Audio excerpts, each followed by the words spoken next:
How long has y'all been married before she died? Only 19 days. I'm sorry you have to be here, Chris.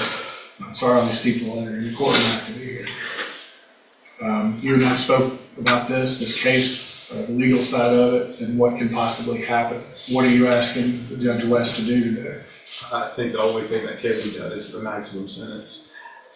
I think that's the only way that any kind of healing can be done. From just on my end and from the 1,000 lives that were affected by this senseless tragedy. Thank you, Chris. I'll pass it to Sharon. Any questions? No. Thank you. You may call your next witness. State called Boston Carr. Go ahead. Thank you, Your Honor. Mr. Carr, would you identify yourself for the jury and tell us what you do for a living? I mean, for the judge, and tell us what you do for a living, please. My name is Boston Carr, and I live in Beaumont, Texas, and I work for Bierce Industrial, an industrial sales company. And how old are you, sir? I'm 22 years old. How did you find out that Camille had been killed? I was asleep, and my dad busted into my room, and it was about 4:30, 5 o'clock in the morning, and I remember waking up, and he just said, the girls got in an accident. My first thought was that they had to be okay. There was no way something like that could happen. And I immediately asked, are they okay? What hospital are they at? You know, what ER are they in? And all my dad could say was, they didn't make it. All I could say was no. Just no. And I jumped out of bed and I still just couldn't believe it. There's no way. And I got dressed as fast as I could and I ran downstairs and I didn't know what I could do. I thought there was something maybe I could do. And my dad just told me, he said, Bubba, there's nothing you can do. There's nowhere you can go. Can't do anything. And since this has happened, how's it affected you, Boston? I had begun building my life with Camille and my life plans and our life that we were building together and we had just begun to build together was just taking off. And the one thing that I thought I had done right in my life was deciding to marry Camille. And with that gone, I feel so lost in like this life that I was supposed to have has been taken away from me. I'm asking the same question that I asked Chris. What do you want to see happen here today? Full sentencing underneath the law, that's possible. And that's actually not enough, is it? Nothing can fix it. I don't believe it is. I understand. Thank you, Mr. Carr. I'll pass it to Sharon. No questions. Thank you. I have no other witnesses to call in punishment, Your Honor. Thank you, Mr. Nichols. Mr. Young, do you have any witnesses? Mr. Ryder, we would call Salvador Gomez. All right, Mr. Gomez, if you'll just get them close over here, please. Now, when we were preparing for the trial, you've never been convicted of a felony anywhere, correct? That is correct. So you technically qualify for probation. Are you asking this court for probation? No, sir, I'm not. I don't think it's appropriate. I'm taking full responsibility for my actions. And that's why I don't think it's appropriate for me to even think about it. So when the probation officer included all that in the report about, that's nothing you asked for, that's just something they include? That is correct, yes. So I think the last thing is there anything you want to say to the families of Eisenhower this morning? Yes, I will. To the Eisenhower family, to the Marty family, Mr. Stacks, Mr. Carr, there's nothing that I can say, nothing that I can do to bring your loved ones back. Now,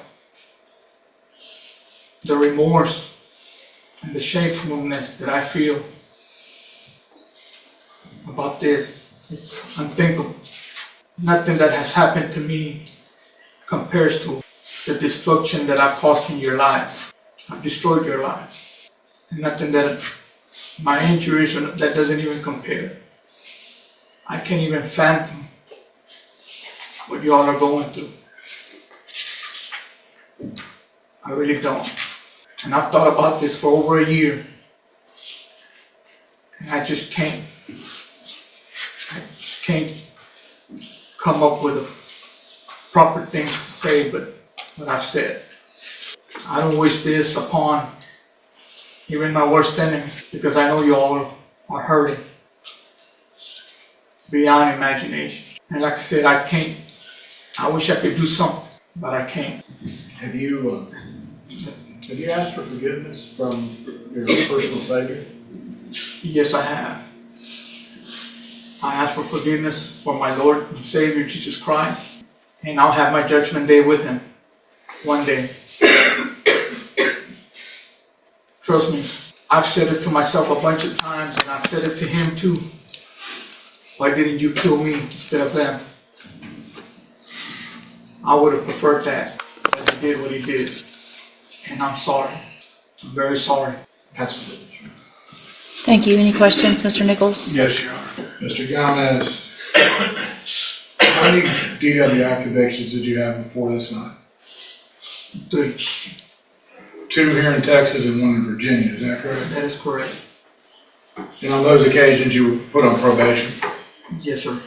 And as part of probation for DWI, I'm sure they taught you the risk when you were wanting to get out and go speak to kids and teach them about drinking and driving. You wanted to show them that you don't think it could happen to you, but it happened to me. That was your words, correct? Yes, sir. It happened to you. Yes. Not you did this to them, but it happened to you. That's how you see this? Oh, no, sir. How old are your children? 27, 21, 20, and 18. And if, God forbid, they were taken from you because of someone drunk, intoxicated driving, what would you be asking the judge to do? I will let the justice system look at all the facts and the judge, and for her to decide, or them to decide what is the right thing to do, the right decision.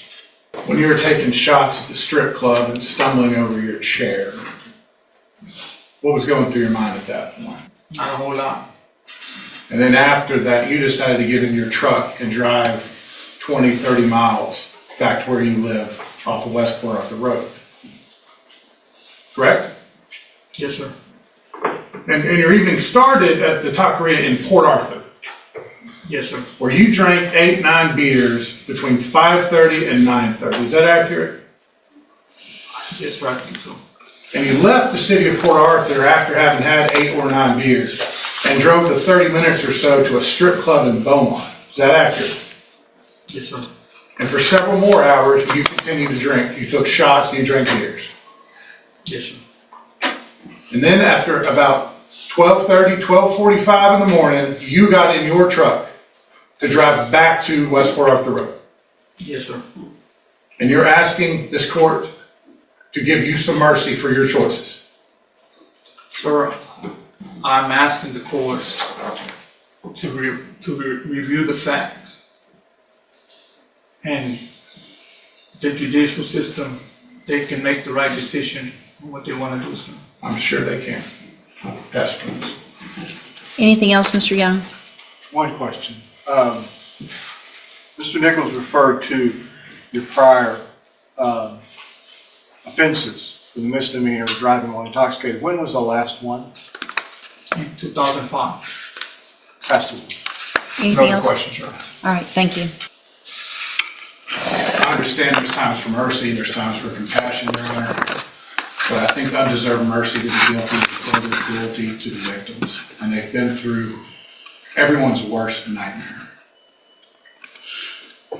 20 plus 20 is 40, and that's really not enough, but that is the maximum allowed under law, and that's what I'm asking you to do on behalf of the Marty family, the Eisenhower family, Christopher Stacks, Boston Carr, and their entire faith community. The one reason all these people, including the Gomez family, are here in this courtroom today is because of what he did, what he chose to do. And it is a tragedy up and down. And so I'm asking you to protect the citizens of Jefferson County from any chance that this could ever happen again from Mr. Gomez. Thank you, Your Honor. Thank you. I have a question, Mr. Nichols, with regard to deadly weapon finding. I'm looking at the indictment, and it doesn't read that there's a deadly weapon. Right, I don't believe it does, Your Honor. Okay. And it's not something I looked into. Is that something I can still find if the indictment doesn't say it? Yeah, I don't have an answer for that. Okay. Do y'all know? If it's not, if it's not in the indictment? The court would have to find, it is permissible without a request, without it being included in the indictment. However, the court would have to point to specific evidence that it was used or intended to be used as a deadly weapon. Okay. And I would argue to the court that perhaps, I mean, if there had been other evidence, but there's really no evidence admitted upon which the court could make such a finding, so I would ask the court not to find that. But I will represent to the court as an officer of the court that it is not absolutely required that it be included. Okay. I really didn't think so. I just wanted to make sure. I would think I guess, Mr. Young, would you disagree with the information that is provided in the pre-sentence report that everyone has agreed that I review, that I could use that as far as, since I've taken judicial notice of that, the letters and everything else, that would be, would you have an objection for me, of me using that if I were in fact to make a finding of a deadly weapon? Your Honor, I think the court can consider all evidence before the court, and if there is evidence that the court can point to that says this supports the finding of deadly weapon, obviously we can't contest that. Okay. First, I really do want to thank everybody for being here. We don't have full courtrooms like this. These, just as both of the attorneys said, these are some of the most difficult cases that any judge has to deal with for many reasons, obviously. Mr. Gomez, had you been in, well, I'm not sure that it would matter, but had you been in here and this was your first DWI, there might be some sense of what your attorney was asking for me, which is true. I mean, I have to detach myself from the emotional part, which is, it's impossible, but it's required, and I do the best I can to do that. And there are things about you and your life in the past that are good. There are things that the 3 prior DWIs should have taught you. Your age, you're 52 now, 53 now. You know, it's the 3 DWIs previously, even though they're older, and your age, it's not the establishment's fault. Did they violate the law? Absolutely. You're a grown man. Grown man. Got into a vehicle, and you know from your history, you know from your age, you know probably from telling your own children not to drink and drive, and trying to probably instill that in them, and you did it, and you did this. So at this time, in cause number 24, DCCR 1651, I'm going to find you entered your plea of guilty freely and voluntarily, find sufficient evidence to find you guilty, and at this time find you guilty of intoxication manslaughter with a vehicle. I'm going to sentence you to a term of 20 years in the Institutional Division of the Texas Department of Corrections.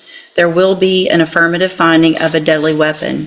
I am basing that on all of the information that's presented in both the pre-sentence report, the attached reports from the officers, in addition to the letters from Mr. Stacks, who unfortunately had to drive up and see this in person, from what they had to use to identify these 2 precious young lives. that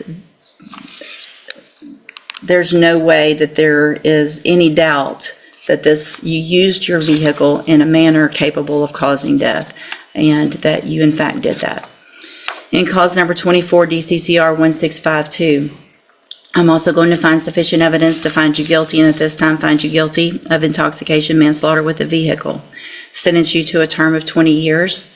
There will also be a deadly finding in that case based on the same information and evidence that I used in the previous one. That sentence will run consecutively to cause number 24, DCCR 1651. In cause number 24, DCCR 1653, I'm also going to find that you entered your plea of guilty freely and voluntarily, find sufficient evidence to find you guilty, and at this time find you guilty of driving while intoxicated, third or more. Find those prior. Thank you for watching. If you found this video informative and helpful, please like, share, and subscribe. To support our mission of spreading legal awareness and delivering justice with truth,